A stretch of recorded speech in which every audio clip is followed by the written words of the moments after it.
Today, we're going to talk about something that we have that we don't like and we're never going to use. We all have one or two of those things. They're shoved in the corner of the closet. For instance, that pair of lamps or the table and chairs.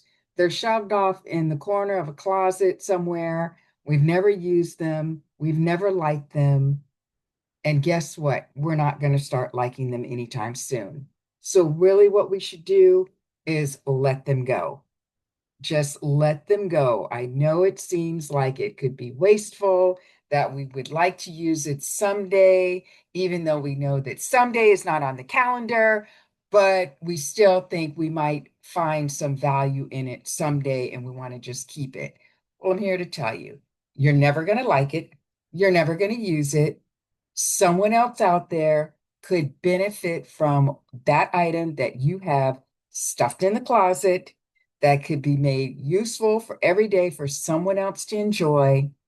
Whatever you do within your heart, put it in the back of the car and take it to the nearest donation center of your choice and let it go.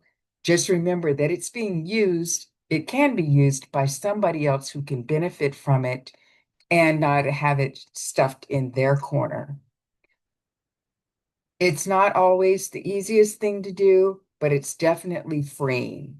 And it frees up space. It frees your mind of saying what you don't like. It gives it the ability to have something else to like because it's no longer looking at what it doesn't like. So think about that the next time you look in your closet or look around your space and you see something that never gets used and you never liked it, let it go. Again, this is Corliss Wood, your professional organizer, here to help you rearrange, renew, live well.